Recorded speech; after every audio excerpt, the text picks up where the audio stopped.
Hi everyone, I am Vijay. Welcome to the world of knowledge and my channel Learn is with Philomath. आज हम लोग देखेंगे topic क्या क्या reduce हुए हैं क्लास 11th में फिजिक्स के। ठीक है, सबसे पहला था chapter 1 physical world. Physical world में तो वैसे भी स्कूल्स में क्वेश्चंस नहीं पूछे जाते थे, इसलिए ये टॉपिक को रिड्यूस कर दिया गया है। चैप्टर 1 फिजिकल वर्ल्ड में physical scope and excitement, nature of physics law और फिजिक्स टेक्नोलॉजी एंड सोसाइटी से टॉपिक को हटा दिया गया है। ये सब टॉपिक्स नहीं आएंगे। अब चैप्टर 2 जो था यूनिट एंड डायमेंशन वाला चैप्टर था, उसमें से कुछ भी रिडक्शन नहीं हुआ है। हम लोग ये देख रहे हैं नो रिडक्शन। अब चैप्टर 2 में हम लोग ये देखेंगे कि क्या क्या इंपॉर्टेंट टॉपिक्स हैं जो हम लोग को पढ़ना नेसेसरी है। Relation between physical quantities, physical quantity से 2 क्वेश्चन, एक क्वेश्चन पूछता ही है। सिग्निफिकेंट फिगर से 1 नंबर या 2 नंबर का पूछता ही है। Error in measurement, combination of error, derivation of dimensional formula. हमें डिराइव करना है कि कौन सा डेरिवेशन करना है, डायमेंशनल फॉर्मूला क्या होगा, पावर का क्या होगा, एनर्जी का क्या होगा, ये सब चीज पूछता है। ये टॉपिक्स जो है ये हमें मस्ट डू वाले हैं चैप्टर 2 में। ठीक, चैप्टर 3 में क्या किए हैं, motion in straight line, position time graph और स्पीड और वेलोसिटी को हटा दिया गया। जो क्या है क्लास 9 के टॉपिक्स हुआ करते थे उसको हटाया गया है, उसको ही रिड्यूस किया गया। बाकी सब टॉपिक्स इंपॉर्टेंट है इस चैप्टर में, और मोस्ट इंपॉर्टेंट इस टॉपिक में है, इस चैप्टर में है रिलेटिव वेलोसिटी के question, kinematic equation for uniform accelerated motion, instantaneous velocity और स्पीड के क्वेश्चन। इससे न्यूमेरिकल्स आएंगे। अब चैप्टर 4 में जाते हैं। चैप्टर 4 में क्या है, एक भी रिडक्शन नहीं हुआ है, पर चैप्टर 4 में हमें ये ध्यान रखना है कि चैप्टर 4 में प्रोजेक्टाइल मोशन जो है, ये प्रोजेक्टाइल मोशन के क्वेश्चन बहुत इंपॉर्टेंट है। Uniform circular motion, projectile motion से बहुत क्वेश्चन आते हैं। हाइट एंड रेंज के, रेंज कब मैक्सिमम होगा, हाइट क्या होगा, ये सब जरूर पूछता है। रिलेटिव वेलोसिटी इन 2 डायमेंशन के क्वेश्चंस पूछते हैं। Multiplication of vector, resolution of vector, dot product, cross product, superposition, ये सब चीज हमें आना ही चाहिए चैप्टर में।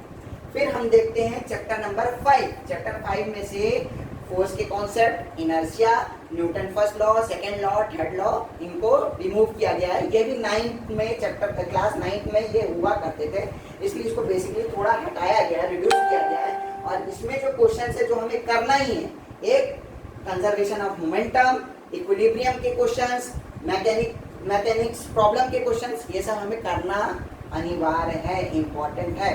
खासकर इस चैप्टर में से मैकेनिक्स प्रॉब्लम से क्वेश्चंस आते ही हैं, और इक्विलिब्रियम ऑफ पार्टिकल के भी क्वेश्चंस आते ही हैं। फिर चैप्टर 6 में पहुंचते हैं। चैप्टर 6 में भी क्या हुआ है, कोई भी रिडक्शन नहीं किया गया है, कुछ भी हटाया नहीं गया है। पर चैप्टर 6 में कोलिजन से रिलेटेड क्वेश्चंस, कोलिजन टॉपिक बहुत इंपॉर्टेंट है। Work done by variable force, work energy theorem, potential energy of A spring, ये सब हमें करना जरूरी है। ये बहुत इंपॉर्टेंट क्वेश्चन है, हमें करना ही है। देखते थे 7th में क्या क्या रिड्यूस हुआ है। 7th में जो इंपॉर्टेंट टॉपिक है वो जो हम लोग को पढ़ना है, क्या पढ़ना है, linear momentum of system of particle, centre of mass, torque and angular momentum, moment of inertia, equilibrium of rigid body. अब इसमें हम लोग देखेंगे मोमेंट ऑफ इनर्शिया और इक्विलिब्रियम ऑफ रिजिड बॉडी और टॉर्क और एंगुलर मोमेंटम से क्वेश्चंस आते ही हैं। ये टॉपिक मोस्ट इंपॉर्टेंट है क्लास 7 के लिए, चैप्टर 7 के लिए। चैप्टर 8 में Kepler's law of planetary motion और एक्सीलरेशन ड्यू टू ग्रेविटी को रिमूव कर दिया गया है चैप्टर 8 में से। अब चैप्टर 8 में इंपॉर्टेंट क्या क्या है, एस्केप स्पीड है, एस्केप वेलोसिटी है, अर्थ सैटेलाइट है, energy of an orbiting satellite, geo stationary and polar satellites, ये सब इंपॉर्टेंट है। ये सब चीज को हम लोग को देख के जाना है। चैप्टर 10 में कोई रिडक्शन हुआ नहीं है। चैप्टर 9 में क्या रिडक्शन हुआ है, elastic behaviour, share modulus of rigidity, Poisson ratio और इलास्टिक एनर्जी हुआ। ठीक, तो जो चैप्टर 9 से रिमूव हुआ है, ये रिमूव किए हुए टॉपिक को छोड़ के सारे टॉपिक पढ़ना है, क्योंकि कहीं ना कहीं वो स्कूल्स वाले सारे टॉपिक्स में से कुछ ना कुछ देते ही हैं, वो चेंज होते जाते हैं। ठीक, अब चैप्टर नंबर 10 में हम लोग ने बात की थी, कोई भी रिडक्शन नहीं हुआ है। चैप्टर 10 में क्या इंपॉर्टेंट है, रेनॉल्ड्स नंबर, स्ट्रीमलाइन फ्लो और बर्नौली प्रिंसिपल से रिलेटेड न्यूमेरिकल्स, ये सब आते हैं, ये इंपॉर्टेंट है। ऐसी बर्नौलीज प्रिंसिपल दे देता है और उससे रिलेटेड क्वेश्चंस भी आ जाते हैं कई बार। ठीक, चैप्टर 11 में क्या रिमूव हुआ है? Heat, temperature, heat transfer, conduction, convection and radiation.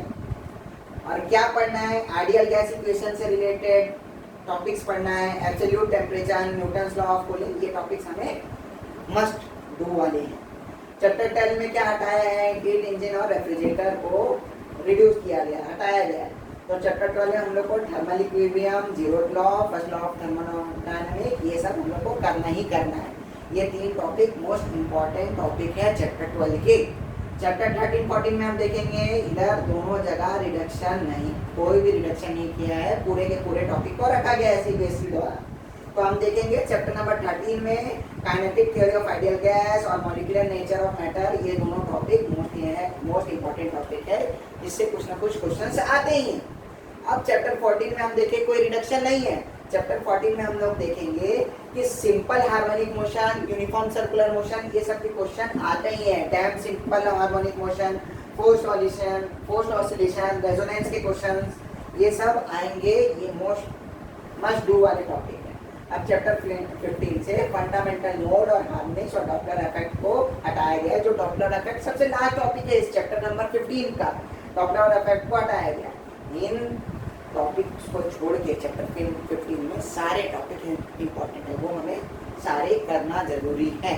Hope so 11th वाले लोग के लिए मेरे द्वारा बताया गया वह चीज इंपॉर्टेंट लगेगा। ठीक, thanks everyone for watching and stay tuned for the next video.